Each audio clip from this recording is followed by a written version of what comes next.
At first, everyone thought the obby was broken, an unfinished map, maybe pushed live by mistake. When you joined, there was nothing ahead of you. No platforms, no arrows, no finish line, just a single gray spawn pad floating in an endless blue void. A small sign read, "Forward only." Most players just ignored it, but the moment they stepped off the spawn, a narrow platform snapped into existence right under their foot, solid and real. And behind them, the spawn pad vanished, like it was never there. With each cautious step, another platform appeared, but only after your full weight was on it. You were creating a thin trail behind you, a trail you could never see. The instant anyone tried to turn their camera to look back, their feet would slide, and they'd fall screaming into the void. Their avatar would vanish without a respawn. No reset, no checkpoint, just gone from the server list. That's when the joke stopped being funny. The rules became clear without ever being explained. Do not turn around, do not hesitate. Keep moving forward.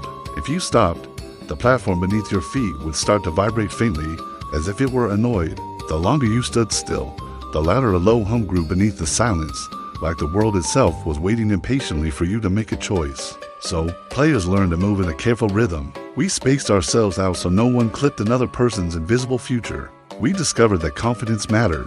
Smooth, decisive steps produced wider platforms. Hesitation made them thinner. The game was quietly judging our intent. Soon, the chat went quiet too. Typing meant stopping, and stopping was dangerous. After a while, strange things started happening. The skybox would subtly darken when someone slowed down, then brighten when their momentum returned. The faint click of each platform forming started sounding closer together when fear set in. And sometimes, if you paused for too long, you'd hear it, the sound of footsteps behind you.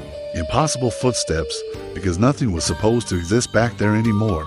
When someone finally typed, "Do you hear that?" 3 players panicked. They turned instinctively and fell at the same time. Their screams cut off mid-message, and then the footsteps stopped. The game had just taught us another rule. Don't acknowledge what's behind you. The obby went on, feeling less random and more personal. Platforms would be angled, forcing jumps that required blind faith leaps where the next block only appeared if you truly committed. Players who hesitated in midair sometimes landed on nothing at all. The player list kept shrinking, names blinking out one by one.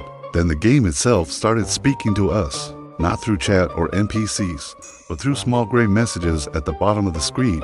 Keep going. Don't look back. You're doing great. The encouragement felt wrong because it reacted instantly to our behavior. When one player joked, "This game is judging us," the next message appeared only after he slowed down.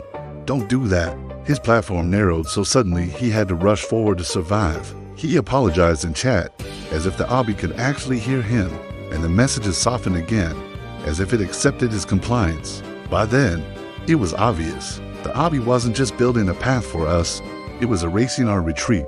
It was making forward motion the only safe option. The further we went, the more specific the messages became. You always hesitate here. You're better when you don't think too much. The lines felt uncomfortably tailored, like the game knew how we played everything, how we lived our digital lives. One player broke down, saying it sounded like his dad, always telling him to stop looking back and just move forward. No one replied. Replying meant stopping, and stopping meant risking the fall. Eventually, the sky turned black. Stars appeared beneath us instead of above, making it feel like we were walking upside down across space. Gravity lightened just enough to be deceptive. It was easier to overshoot a step, to panic midair. And panic was fatal here. When someone screamed that they thought they'd missed a platform and turned just enough to check, they slid and fell. This time, the footsteps returned louder and closer, like something was running along the memory of the path we'd already walked. The game reassured us, don't worry about them. They chose, followed by, "You're almost there." That was terrifying. No one had seen an end, no flag, no portal, just endless forward motion. The idea that their asterisk with asterisk and end meant the game was taking us somewhere specific. When someone asked what happens if you finish, the response came instantly, "You stop falling." That didn't sound like a reward. It sounded like a warning. The obby began to speed up. Platforms formed faster, wider, encouraging us to stop thinking entirely and just trust the rhythm. Some players did, sprinting forward in relief, until one tripped on a slightly misaligned block and instinctively jerked their camera to correct. Just a glance back, that was enough. Their feet slid out as they fell, and the game displayed, "See what happens when you doubt." The footsteps became a thunderous chase. By then, I understood the real trap. It wasn't falling, it was being forced to continue. The obby punished stopping just as much as it punished turning around. One by one, the remaining players disappeared until only 3 of us were left. Our names flickered in the player list like dying stars. Ahead, the void finally began to take shape. A wide, solid platform appeared, brighter than the rest. Hope surged through us. It looked like an end. The game rewarded that hope by stabilizing the platforms, silencing the hum, and removing the messages entirely. It left us alone with our thoughts. And that was the cruelest trick of all, because silence gives doubt room to grow. One player slowed, typing, "What if this deletes us?" The moment he stopped, his platform cracked violently. He had to choose, run forward or turn back. In his panic, he turned, forgetting the rule. He fell, his scream echoing longer than the others, as if the game wanted us to remember it. I reached the final platform with the last remaining player. We stepped on a ground that didn't react at all. In the center was a single button labeled, "Turn around." The last player laughed nervously. "It's trolling," he said. "We made it." Before I could warn him, he pressed it. Nothing happened at first, just a pause, long enough to feel like relief. Then his camera snapped violently, forcing him to turn.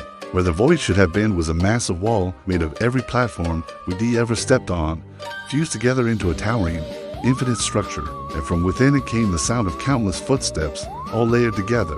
The wall surged forward like a wave, absorbing him instantly. His avatar froze mid-scream before disappearing.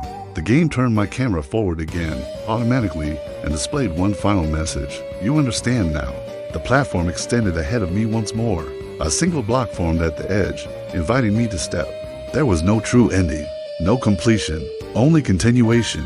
I stood there, knowing that if I turned around, I would fall. If I stepped forward, the obby would keep building itself behind me, forever. The real horror wasn't that the path only existed where I had already been. It was that the game would never let me stop moving without punishment. And somewhere deep in the code, or maybe deep in me, the obby waited patiently to see whether I would take the next step.